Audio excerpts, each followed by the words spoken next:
तो hello bladers, तो कैसे हो आप सब लोग। आज की वीडियो में हम बात करने वाले हैं 5 वर्सेस वॉल्ट के बारे में, क्योंकि हम लोगों को बेब्लेड बर्स्ट टर्बो में 5 और वॉल्ट की फाइट दिखाई नहीं गई। अगर इन दोनों की फाइट होती तो किसके सबसे ज्यादा चांसेस रहते जीतने के, तो आज हम वही डिस्कस करेंगे। और हाँ, इस वीडियो में अकेला नहीं हूँ, इस वीडियो में मेरे साथ है योर एनिमी गाय। वो वॉल्ट की तरफ से बोलेंगे और मैं 5 की तरफ से बोलूंगा। तो वीडियोस पे जितनी जल्दी लाइक्स आते रहेगी उतनी जल्दी न्यू वीडियोस आते रहेगी। तो फिर बिना कोई टाइम वेस्ट किए चलो अपनी वीडियो को शुरू करते हैं। जरूर करना। सो हेलो गाइज, मैं हूँ योर एनिमे गाय एंड आज मैं आया हूँ अल्टीमेट हाकाई चैनल पर।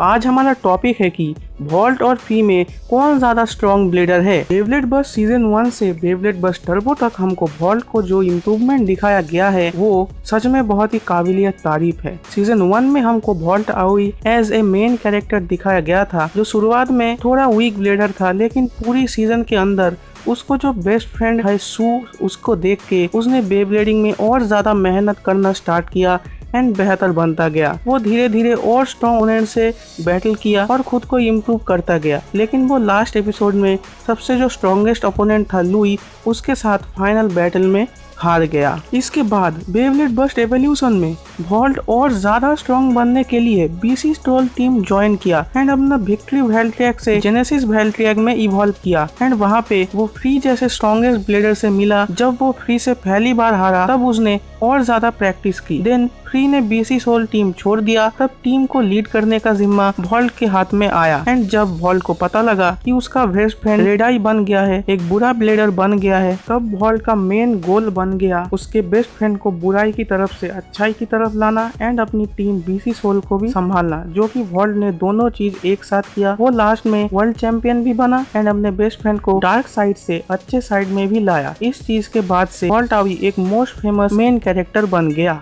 बेब्लेड बर्स्ट टर्बो में वॉल्ट एज एक वर्ल्ड चैंपियन के नाम से पुकारा जाने लगा एंड उसने अपना जो जेनेसिस वेल्ट्रियक है उसको टर्बो बे में शिफ्ट किया, जिसका नाम हुआ वंडर वेल्ट्रियक। इस वेल्ट्रियक को कंट्रोल करना थोड़ा सा मुश्किल था, जो कि वॉल्ट ने थोड़े से प्रैक्टिस से ही इसको कंट्रोल कर लिया था एंड इससे उसने फिर से बेब्लेड बर्स्ट टर्बो में लुई शिरोसागी को भी हराया, लुई शिरोसागी के टर्बो बे को। उसके साथ साथ उसने आइगा से पहले बैटल की और आइगा को भी हराया। लेकिन इसके बाद जो आइगा है बेब्लेड बर्स्ट टर्बो का मेन प्रोटैगनिस्ट, उससे वॉल्ट हार गया था और वॉल्ट का जो वंडर वेल्ट्रियक था वो डिस्ट्रॉय भी कर दिया गया था। मतलब आइगा ने उसके बेब्लेड को पूरा डिस्ट्रॉय कर दिया था। लेकिन इसके बाद भी वॉल्ट हार नहीं माना। उसका वर्ल्ड चैंपियन का टाइटल भले ही चला जाए, लेकिन उसने फिर से एक नया टर्बो बे बनाया जिसका नाम था चोजी वेल्ट्रियक, या फिर हम कह सकते हैं टर्बो वेल्ट्रियक, जो कि बहुत ही ताकतवर बे था एंड उसको कंट्रोल करने में वॉल्ट को बहुत मेहनत लगी उस बे को कंट्रोल करने में, क्योंकि वो बहुत ही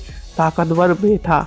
उसने उस बे से बहुत सारे ब्लेडर को हराया, स्ट्रॉन्गेस्ट ब्लेडर को, जैसे कि हाइड को हरा के फिर से वर्ल्ड चैंपियन का खिताब अपने हाथों में ले लिया। उसके बाद उसने फाइनल में आइगा से भी बैटल किया था, लेकिन उस बैटल को आइगा ने ही जीत लिया था। लेकिन मैंने आपको शुरू से लेके बेब्लेड बर्स्ट टर्बो तक जितना भी आपको बताया, आप समझ चुके होंगे वॉल्ट क्यों इतना फेमस है एंड क्यों उसको स्ट्रॉन्गेस्ट मेन कैरेक्टर भी कहा जाता है एंड उसका फैन फॉलोइंग भी क्यों इतना ज्यादा है। आप मेरे एक्सप्लेनेशन से समझ गए होंगे। अब हम बात करने वाले हैं फाई के बारे में। क्या फाई इतना कैपेबल है कि वो वॉल्ट को हरा सके? फाई एक अनबीटेबल कैरेक्टर था बेब्लेड बर्स्ट टर्बो में। बेब्लेड बर्स्ट टर्बो में फाई का इंट्रोडक्शन हुआ था। फाई बेब्लेड बर्स्ट टर्बो में एक गॉड ऑफ डिस्ट्रक्शन था। मतलब पूरी बेब्लेड की सीरीज में या बेब्लेड बर्स्ट की सीरीज में वो एक गॉड ऑफ डिस्ट्रक्शन था। इसने लगभग 5 बेब्लेड्स को तोड़ दिया था, मतलब पूरी तरह तोड़ दिया था, ब्रेक कर दिया था, जैसे कि फ्री डेले होया, शुकुरुनाई, हाइड और आइगर अकबाने, और ये लगभग डिस्ट्रॉयर था। और अगर मैं बैटल क्रूज के बारे में बात करूं, जो शिप में फाइट हो रही थी सारी ब्लेडर्स की, उसमें भी फाई ने सबको बर्स्ट किया था और उसका रिवाइव फिनिक्स ही घूम रहा था पूरे स्टेडियम में। और इतना ही नहीं, फाई को तो डिस्ट्रक्शन के अलावा उसने लोगों को नीचे गिराने में भी बहुत अच्छा लगता है। मतलब फाई जो है लड़ता उन्हीं से है जो बहुत ही ज्यादा ताकतवर है, और उनसे भी जो इतनी मेहनत करके अपने आप को पुश करके अपने आप का लेवल बढ़ाते हैं और ताकतवर बनते हैं।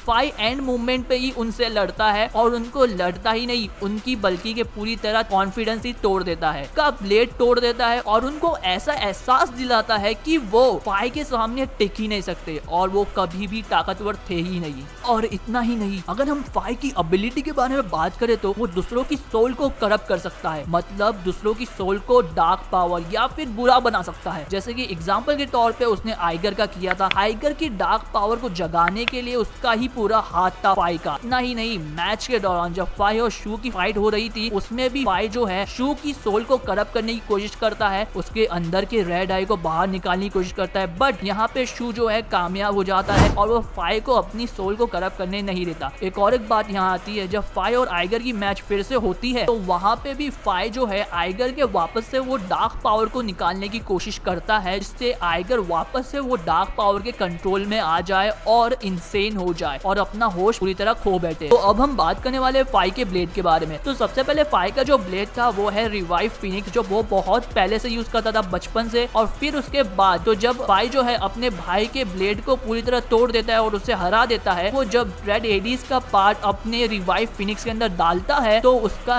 ब्लेड अपग्रेड हो जाता है और बन जाता है रेड फिनिक्स, जो बहुत ही ज्यादा स्ट्रॉन्ग हो जाता है। पहले के मुकाबले उसका ब्लेड बहुत ही ज्यादा स्ट्रॉन्ग हो जाता है, जिसमें वो बहुत सारे अटैक्स कर सकता था और उससे लगभग इस ब्लेड को लगभग बर्स्ट करना बेब्लेड बर्स्ट टर्बो में मुश्किल था। और जहां फाई जो है बेब्लेड बर्स्ट टर्बो के टूर्नामेंट में वो सबको हरा देता है और टूर्नामेंट के जो वर्ल्ड टूर्नामेंट चलता है उसमें आइगर से हार जाता है। अब आपको पता चल गया होगा फाई और वर्ल्ड के बारे में, तो अब हम ये बात करेंगे कि फाई में सच में इतनी कैपेबिलिटी है कि वो वर्ल्ड से जीतेगा। तो इसका आंसर है हाँ। देखो बेब्लेड बर्स्ट टर्बो में जो हम लोगों को फाई दिखाया गया था वो लगभग अनडिफीटेबल था, उसने बहुत सारे लोगों के ब्लेड्स तोड़े थे और इवन आइगर का ब्लेड भी तोड़ा था। मुझे सबसे बड़ी ये चीज मेंशन करने दो, जो मैं ये कंपैरिजन कर रहा हूँ फाई और वर्ल्ड में अगर बैटल होती तो कौन जीतता, वो है बेब्लेड बर्स्ट टर्बो के रिलेटेड। बाकी सारे रिलेटेड मत पूछो, क्योंकि अगर बाकी सारे रिलेटेड में सीरीज को देखने जाऊंगा तो उसमें वॉल्ट ही जीतेगा, पर लेकिन बेब्लेड बर्स्ट टर्बो में फाई के जीतने के चांसेस सबसे ज्यादा थे, वॉल्ट को वो हरा देता। बट हमें ये भी नहीं भूलना चाहिए कि वॉल्ट ही एक ऐसा बंदा है जिसने हाइड को हराया था। यहाँ पे अब एक और बात निकल के आती है,